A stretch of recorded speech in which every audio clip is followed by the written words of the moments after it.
नमस्कार मित्रांनो, रात्रीची नगरी या मराठी सत्यकथेच्या चॅनलमध्ये मी राजेश पाटील आपल्या सर्वांचं मनापासून स्वागत करतो.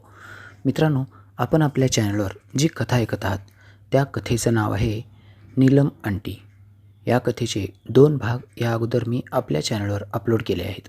आज मी तुमच्यासमोर सदरील कथेचा नेहमीप्रमाणे पाठीमागचं काही न सांगता थेट भागाला सुरू करत आहे. तर मित्रांनो, असं घडलं की नीलमने मला तिचं सर्व दुःख शेअर केलं होतं. तिला काय अडचण आहे, काय नाही, सर्व काही तिने मला व्यवस्थितपणे सांगितलं होतं. आणि तुला जे काही पाहिजे ते मी तुला देते आणि मला जे काही पाहिजे ते तू मला दे, असं दोघांच्यामध्ये ॲग्रीमेंट झालं. मी तिला देणार होतो आणि ती मला देणार होती. एकंदरीत आमच्या दोघांचं पण सर्व काही व्यवस्थित भागणार होतं.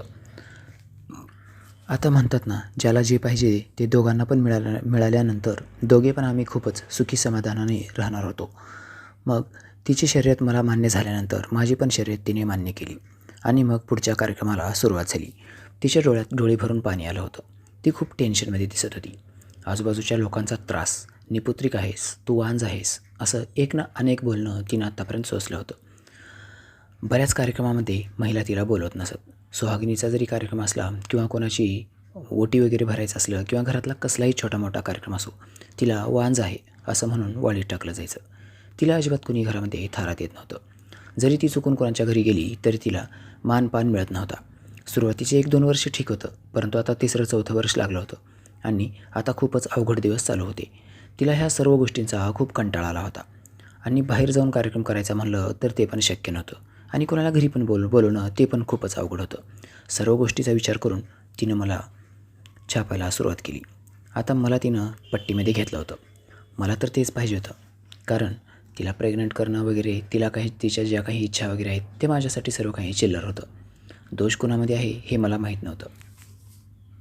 आता तसं बघितलं तर तिच्या बोलण्यावरून तर ती पूर्ण दोष सदालाच देत होती, म्हणजे तिच्या नवऱ्याला. परंतु मला काही खात्री नव्हती. स्त्रिया कधी खोटं बोलतात आणि कधी खरं बोलतात.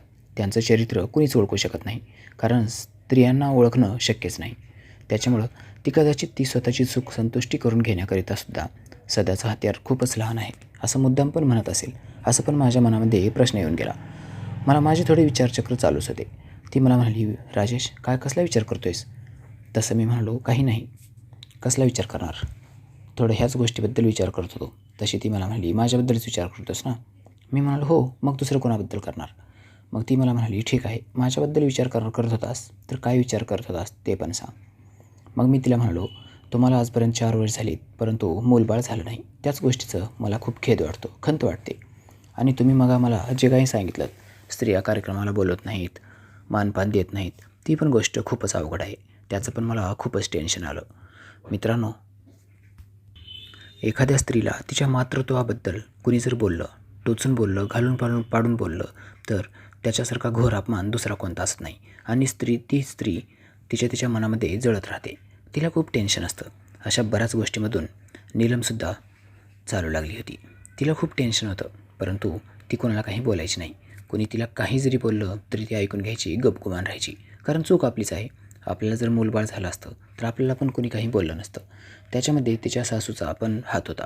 तिची सासू पण तिला नेहमी घालून पाडून बोलायची, हिनवायची, बऱ्याच गोष्टी अशा. ती एक गोष्ट मला आज खुलून सांगू लागली होती. ती मला म्हणाली, 4 वर्ष झालीत लग्न होऊन, परंतु आजपर्यंत मी कधीच कुणाजवळ माझं मन मोकळं करू शकले नाही. गावाकडे गेल्यानंतर जेव्हा मी माहेरी जाते तेव्हा वडिलांचा स्वभाव तापट, त्यांना तर काही बोलू शकत नाही आणि आई पण काही समजून घेत नाही. ती म्हणते, होईल सर्व काही ठीक, तू कशाला काळजी करतेस, राहा रिलॅक्स. परंतु कसं रिलॅक्स राहायचं आणि सर्व काही ठीक होणार, परंतु कधी होणार, ह्या पण सर्व गोष्टी खूप अवघड होत्या. त्याच्यामुळं तिला काय करावं आणि काही नाही काही समजत नव्हतं. मग शेवटी तिनं माझा सहारा घेतला. मग ती मला म्हणाली, जर तुला जमत असेल तर तू मला संतुष्ट कर, जर तुला नको वाटत असेल तर ठीक आहे, राहू दे. मी म्हणालो, काय बोलतात आंटी, हे काही बरोबर नाही बघा, करतो मी तुम्हाला संतुष्ट, नका टेन्शन घेऊ. असं म्हणल्यानंतर ती मला म्हणाली, परंतु तुला जमते का सर्व काही? मी म्हणालो, मी आत्तापर्यंत कधी केलं नाही, परंतु चित्रपटामध्ये बघून, पुस्तक वाचून मला थोडंसं ज्ञान आहे त्याचं. मग ती मला म्हणाली, असं प्रत्यक्ष करताना कधी कोणाला बघितलं नाहीस का? मी म्हणालो, छे नाही बाबा बघितलं, परंतु माझ्या पुस्तकी ज्ञानावरून आणि जे मोबाईलवरच्या क्लिप बघतो त्याच्यावरून मला वाटतं आहे मी एकदम बेटर प्रकारे, एकदम छान प्रकारे करू शकतो. ती मला म्हणाली, आता त्याच्याशिवाय पर्यायसुद्धा नाही, कारण तुझा नाग खूपच मोठा आहे. तसं बघितलं तर तू काही टेन्शन घेऊ नकोस, मी सर्व काही शिकवेन तुला. मी जसं म्हणते तसंच तू करायचं. मी ठीक आहे असं म्हणालो. मग ती मला म्हणाली, तुला काही खायचं प्यायचं काय आहे का? भूक वगैरे लागली आहे का? तसं मी म्हणालो, नाही ना, मला भूक वगैरे नाही. सकाळी जेवण, चहा, नाश्ता सर्व काही माझं झाल्याच्या नंतरच मी घराबाहेर पडत असतो. आत्ता पण तुमच्यासोबत यायच्या अगोदर जर माझं जेवण झालं नसतं तर मी अगोदर जेवण केलं असतो, रिलॅक्स झाल्याच्या नंतरच तुमच्यासोबत आलो असतो. मग ती मला म्हणाली, तू शरीराच्या भुकेपेक्षा पोटाच्या भुकेला जास्त मानतोस की काय रे? तसं मी म्हणालो, छे, तसं काहीच नाही. तसं काय असणार? आपल्याला जे योग्य वाटतंय ते करायचं. आपल्याला जर पटलं तर करायचं, नाही पटत असेल तर सोडून द्यायचं. आपण कोणत्याच मताचा माणूस नाही. आपल्या आपल्या मनावर राहणार आहे मी. ती म्हणाली, ठीक आहे, जेवण तर झालं आहे, ठीक, चल मग. मी म्हणालो, हो. ती मला म्हणाली, थांब, मी दरवाजा बंद करते. मग मी म्हणालो, राहू दे ना दरवाजा. परंतु तिने मला काही ऐकलं नाही माझं. ती गेली दरवाजाकडे. तिनं आतून दरवाजा बंद केला आणि मला जवळजवळ ती ओढतच तिच्या बेडरूममध्ये घेऊन गेली. आता बेडरूम कसली, ती एक खोलीच होती. त्या खोलीमध्ये एक लोखंडाचा दिवाण टाकला होता, लोखंडी पलंग. तो पलंग पण कचाकचा वाजत होता. त्या पलंगावर जशी जाऊन ती बसली तसं तो त्याच्या गुण दाखवायला सुरू केला. कर्र कर्र कर्र असं वाजू लागलं. त्याच्यामुळे मी, नीलम आंटी, या पलंगावर नको, खूपच आवाज करतोय, खालीच अंथरून टाका, खालीच बघूत. तशी ती मला लगेच म्हणाली, अरे खाली कसं जमणार, थांब पलीकडच्या रूममध्ये चल, तिकडे एक सोफा आहे, सोफ्यावर जमते का बघ. मी म्हणालो, ठीक आहे, चला. मग तिनं मला पलीकडच्या रूममध्ये, म्हणजे तो हॉल असावा, तिथं घेऊन गेली. त्या रूममध्ये एक टी व्ही लावला होता, मस्त गुलाबाचे फुलं लावलेली होते आणि ती खोली एकदम सुसज्ज, एकदम सजवलेली होती. म्हणजे कोणी नातेवाईक वगैरे जर आली तर ते तिथं राहतील, गेस्ट रूम अशा टाईपमध्ये ती बनवली होती. आणि त्याच्या बाजूलाच एक दिवाणसुद्धा होता, परंतु तो दिवाण सिंगल माणसाचा होता, छोटासा. त्याच्यावर केवळ एकच व्यक्ती झोपू शकत असे. आलेल्या नातेवाईक मंडळीसाठी ही सोय असावी असा मी तर्क लावला. त्याबद्दल मी तिला काही विचारलं नाही. तिने मला सोफ्यावर म्हणलं होतं म्हणून मी सोफ्यावर जाऊन बसलो. ती लागली, मी थोडीशी फ्रेश होऊन येऊ का? मी म्हणालो, म्हणजे? ती मला म्हणली, म्हणजे वगैरे काही नाही, मी तोंड वगैरे धुवून येते. मी ठीक आहे असं म्हणालो. ती वॉशरूमला गेली, फ्रेश होऊन 5-10 मिनिटात तर ती परत आली.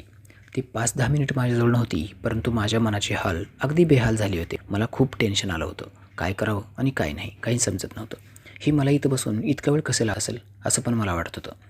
10 मिनिट मला 10 वर्षासारखे वाटत होते. खूप टाईलो चालत आहे असं पण वाटत होतं. शेवटी एकदा 10 मिनिट संपले आणि ती आत आली. आत आल्यावर बरोबर तिने एक मला स्मितहास्य दिलं, स्माईल. मी पण तिला स्माईल पास केली आणि ती माझा हातात धरून माझ्या जवळ येऊन बसली. मित्रांनो, आता ती जशी माझ्याजवळ बसली तसं मला एकदम थोडंसं वेगळं वाटू लागलं. तिच्या मनाच्या फिलिंग्स वगैरे माझ्या लक्षात येऊ लागल्या. तिला काय पाहिजे काय नाही. आता कोणतीही स्त्री सरासरी कुठल्या पुरुषाला किंवा कुठल्या मुलाला एवढ्या इझीपणे स्वतःच्या शरीराला हात लावू देत नाही किंवा आपलं शरीर लोकांच्या ताब्यात सोपवून देत नाही. परंतु नीलम खूपच पुढच्या स्टेपला गेलेली होती आणि खूप हापापलेली होती. तिला आता पाहिजे म्हणजे पाहिजेच असं वाटत असावं. त्या सोफ्यावर बसल्यानंतर आमच्यामध्ये थोडा वेळ इकडच्या तिकडच्या गप्पा चालू झाल्या. थोडं बहुत तिने माझी माहिती विचारली. मैत्रिणीचा विषय परत एकदा निघाला. गर्लफ्रेंड आहे का परत एकदा विचारली. सर्व काही नाही, सगळं झिरो असं मी तिला टोटल सांगितलं होतं. माझ्याकडं ना मैत्रीण ना गर्लफ्रेंड, हां माझ्याकडं जीवाला जीव देणारे मित्र मात्र भरपूर आहेत असं मी तिला सांगितलं. तेव्हा ती मला म्हणाली, मग काय आता मित्रांना पण घेऊन येतोस का? आणि उधळायचं काय तर सर्व काही, भंडारा करायची इच्छा आहे का काय? तसं मी म्हणालो, आंटी मी असं कधी काही बोललो का? मित्रांबद्दल कुठं काय बोललो? फक्त माझे मित्र आहेत जीवाभावाचे, जीवाला जीव देतात, एवढाच विषय मी काढला तर तुम्ही भंडाऱ्याचं बोलतात. मी म्हणालो लगेचच, तुम्हाला तुमची जर इच्छा असेल करायची तर ते पण करूत. ती परत एकदा हसली आणि मला म्हणाली, अगोदर तू शांत हो, किती वर्षापासून आहेस काही माहीतच नाही आणि आता मिळतंय तर मित्रांची कड घेतोस. तुला तर मिळतंय का बघ, हे खूप मुश्किलीने मी तुला द्यायला तयार झाले, कारण आत्तापर्यंत कितीतरी लोक माझ्याकडे येऊन चक्रा मारून परेशान होऊन रिटर्न गेलेत. मी कधीच कोणाला धाग्याला दोरा लागू दिला नाही, परंतु तू मात्र एक असा व्यक्ती आहेस की तुला सर्व काही मनसोक्तपणे देणार आहे, तुझ्या इच्छेप्रमाणे, तुला जसं पाहिजे तसं. तुला समोरची बाजू पाहिजे समोरची मिळेल, पाठीमागची पाहिजे पाठीमागची, वरची पाहिजे वरची. तुला जिकडं करायचं ना तिकडं तू एंट्री करू शकतोस. सर्व काही तुझ्यासाठी, सर्व दरवाजे खुले आहेत. तू कोणत्याही दरवाजाने प्रवेश करू शकतोस. फक्त अट एकच आहे की कोणत्याही दरवाजाने प्रवेश केलास तरी तू मेन डोअरवर यावंच लागेल, कारण तू जोपर्यंत मेन डोअरने एंट्री करणार नाहीस तोपर्यंत मला काही मिळणार नाही, माझ्या पदरात काही पडणारच नाही. त्याच्यामुळं माझ्या पदरात जर पाडायचं असेल आणि दुःख जर कमी करायचं तुला वाटत असेल तर मात्र तुला समोरच्या दरवाजानेच एंट्री करावी लागेल. सर्व समोरच्या दरवाजाने एंट्री झाली की त्याच्यानंतर तुला सर्व दरवाजे मोकळे जाईल.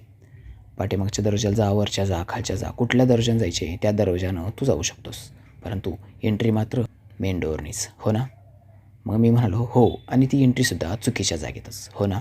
ती परत एकदा मोठ्यानं हसली. मी सुद्धा तिच्यासोबत हसण्यामध्ये माझा आवाज मिसळला आणि तिला म्हणालो, ती चुकीची जागा जी होती ना ती खूपच भारी आहे, हो ना? ती परत काहीच बोलली नाही, फक्त स्मितहास्य केली. तसं मी म्हणालो, आंटी आता काढा तुमची चुकीची जागा आणि बघू द्या, मला पण दाखवा किती एकर रान आहे तुमच्या ताब्यामध्ये, ते मला पण बघू द्या. ती मला म्हणाली, माझ्या जंगलाची सफाई मी अगोदरच केली आहे. तसं मी म्हणालो, कसं काय? ती मला म्हणाली, 4 दिवसाच्या अगोदरच एक संधी आली होती, म्हणजे माझे दिवस चालू झाले होते, त्याच्यामुळं मला ती सर्व काही साफसफाई करायला आवडतं. दिवसांच्या अगोदरच सर्व काही साफसूफ करून ठेवलं तर नंतर त्रास कमी होतो, स्वच्छता राहते, व्यवस्थितपणे वाटते आणि माणसाचं मन पण एकदम प्रसन्न राहते. त्या पिरियडच्या टायमामध्ये जर आपण स्वच्छता केली नाही तर मात्र वास उठतो, खूप अवघड वाटते. मलाच ते आवडत नाही, किळसवाणं वाटतं. त्याच्यामुळं मी त्याची सफाई नेहमी करत राहते. महिन्यात 2 वेळेस तर मी करते म्हणजे करतेच, आणि कधीमध्ये चान्स लागला तर 3दा पण आणि 4दा पण. तिथं केस ठेवायला आवडतच नाही. ते जंगल मला अजिबात आवडत नाही. त्याच्यामुळं मला एकदम तुळतुळीत जमीन लागते, एकदम काळीभोर मस्त पेरण्यासारखी. ती स्वतःची स्तुती करत होती आणि काय काम करायचं आहे ते मला पटवत होती. माझ्या लक्षात आलं ती मला तापवायचा प्रयत्न, परंतु मी स्वतःच्या कंट्रोलमध्येच होतो. काही वेळ गेला बोलण्यामध्येच. शेवटी तिनं माझा हात पकडला आणि मला म्हणाली, तू तर काही ओढाओढ करणारच नाहीस, मलाच ओढाओढ करावी लागणार, असं म्हणून ती मला स्वतःवर ओढून घेऊ लागली. मित्रांनो, आता मला पण तिथे जायची खूप ओढ होती, परंतु जाणीवपूर्वकच मी थोडंसं डिले करत होतो, मुद्दाम थोडासा उशीर लावत होतो. असाच टाईम सेकंदाने मिनिटांनी पुढे जात होता. कधी 1 तास झाला तिच्या घरी येऊन मला समजलंसुद्धा नाही. 1 तासाच्या फोरप्लेच्या कार्यक्रमानंतर मी एकदम उत्तेजित झालो आणि तीसुद्धा. आता तिला दम धरवत नव्हता. माझं तर सोडाच, माझे हाल बेहाल होऊन गेले होते आणि माझ्यापेक्षा जास्त तिचे. आता एक से बडकर एक जे म्हणतात ना, ती म्हण आमच्या दोघांना पण लागू होत होती. आता तिला पण पाहिजे होतं आणि मला पण. आम्ही दोघे पण एकदम जीवाचा आकांत करून एकमेकांना लुटण्यासाठी धावू लागलो होतो एकमेकाच्या पाठीमागे. मग शेवटी तिने मला ओढून स्वतःवर घेतलं आणि मी तिला म्हणालो, आंटी हे अंगावरचं जे कैचण आहे ना, हे थोडंसं दूर करा ना, हाडथळा मला आवडत नाही. तशी ती म्हणाली, अरे तू तर म्हणलास ना ही तुझी पहिलीच वेळ आहे, आणि पहिलीच वेळ आहे तर मग तुला अडचण आवडायचं किंवा न आवडायचं किंवा कसं असतं एवढं काही डीप नॉलेज असायची काय आवश्यकताच नाही, असायला पण नाही पाहिजे ना. मी म्हणलो, कोण म्हणलं? सर्व काही प्रॅक्टिकल केल्यासच माहिती होते असं काही नाही. काही गोष्टी पुस्तून पण आणि चित्रपट पाहून पण माहीत होतात, आणि मी तर त्यापैकीच आहे. मी एकदा जर एक गोष्ट घेतलं तर ती गोष्ट मी एकदम परफेक्टपणे करू शकतो. मला स्वतःबद्दल विश्वास आहे. ती म्हणाली, ठीक आहे, तू बघते ना मला कसे दणके देणार आहेस. मी म्हणालो, ठीक आहे, बघास तुमच्या तोंडातून जर नाही आवाज बाहेर काढला तर नावचा राजेश म्हणत नाहीत मला, असं मी एक फिल्मी डायलॉग मारला. ती मला म्हणाली, ओ साहेब राहू द्या आता, बस करा. आता तुमची हुशारी जी आहे ना, ती सर्व हुशारी तुम्ही मला बेडवरती दाखवायची. बघते मी पण तुमच्यामध्ये किती टॅलेंट आहे, काय काय करू शकता, सर्व काही बघते. तसं मी म्हणालो, हो बघाच ना, मी तुम्हाला हरवणार म्हणजे हरवणार. ती मला म्हणाली, तो जर दिवस जर आला आणि तुम्ही मला हरवलं तर मी तुमची गुलाम होऊन राहीन. जोपर्यंत तुम्हाला पाहिजे तोपर्यंत, ज्या वेळेला पाहिजे त्यावेळेला मी हजर असेन.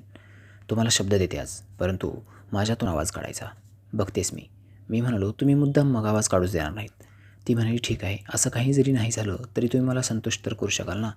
मी म्हणालो, हो, आणि हे काय बोलणं आता मध्येच एकदम आहोजाहो बोलतेस. तसं ती हसली आणि मला म्हणाली, मी आहोजाहो बोलते म्हणून तू मात्र बोलतोस का? मी परत हसलो आणि म्हणालो, इट्स ओके यार, सोडून द्या तो विषय, चालू द्या, आपल्याला जे काही करायचं होतं ना तेच करूत. मग ती मला म्हणाली, ठीक आहे, कर सुरुवात. आता ती माझ्यासमोर बसली होती. मी सुरुवात करायची म्हणजे कशी करायची? मी तर म्हणलं होतं तिला मला काही माहीत नाही, आता सुरुवात कशी करणार? मग मी तिला म्हणालो, आंटी मला काहीच माहीत नाही, तुम्हीच सुरुवात करा, मी तुम्हाला सपोर्ट करतो. ती हसली आणि मला म्हणाली, अरे तू चित्रपटामध्ये जे काही बघितलंस, पुस्तकामध्ये जे वाचलंस तेच कर ना. मग मी म्हणालो, तुमच्या अंगावरचे जे कपडे काढायचे ते तुम्ही काढणार की मी काढू? ती मला म्हणाली, तुझ्या मनावर, तुला जसं वाटतं आहे तसं. मग ठीक आहे असं म्हणून मी तिच्या झंपराच्या गुंड्या काढायला सुरुवात केली, परंतु ती मला म्हणाली, थांबा मीच काढते. असं म्हणून ती त्या पलंगावर आली आणि मला म्हणाली, ये आता वर. तिनं तिच्या सर्व गुंड्या काढून सर्व काही मोकळं करून ठेवलं होतं. मला एकदम सोपं जाईल अशी क्रिया तिने केली होती. मग पुढं खालचा भाग तर आलेलाच होता. मी म्हणालो, तुमची खालची जमीन नांगरायची नाही का? सर्व काही झाकूनच ठेवलात, त्याला पण उघड करा ना. ती मला म्हणाली, ठीक आहे करते ते पण. असं म्हणून तिने तिची साडी वर केली. परंतु मी तिला म्हणालो, आंटी हे बाजूला काढून टाकलं तर नाही का जमायचं? ती मला म्हणाली, नको नको, मला लाज वाटते. असंच ठीक आहे, तुला जे घ्यायचं ना असंच घे. मग मी जसा तिच्या जवळ गेलो तशी ती तटकन उठली आणि बाहेर निघाली. आता काय झालं? ती मला म्हणाली, काहीच नाही, 1 मिनिट थांबवा. मी म्हणालो, काय झाले मला तरी सांगा ना. परंतु तिने मला काही उत्तर दिलं नाही. ती उठली, त्या पण खोलीचा दरवाजा बंद केला आणि खिडकी पण बंद केली. दरवाजा आणि खिडकी बंद केल्यामुळं त्या खोलीमध्ये सर्वत्र थोडासा प्रकाश घट्ट दिसू लागला होता, कारण त्या खोलीमध्ये असलेली ट्यूबलाईट अगोदरच चालू होती. मग त्या ट्यूबलाईटचा उजेड आता एकदम चकाकी दिसू लागला होता. परंतु तिने त्या स्विचबोर्डजवळ गेली आणि तिथून ती ट्यूब पण तिने बंद केली. आता दिवा घालवला असल्यामुळे सर्वत्र अंधार. त्या खोलीमध्ये एवढा लवकर एवढा गुप्पा अंधार होतो हे मलासुद्धा माहीत नव्हतं. परंतु त्या अंधारामध्ये ती अगदी इजी सरळ सरळ चालत माझ्या पलंगापर्यंत आली आणि पलंगाजवळ येऊन थांबली. मी म्हणालो, का अंधार का केला? ती मला म्हणाली, लाज वाटते मला. मित्रांनो, त्यानंतर पुढं काय घडलं हे कथेच्या पुढील भागामध्ये ऐकायला विसरायचं नाही. नीलम भाग 4.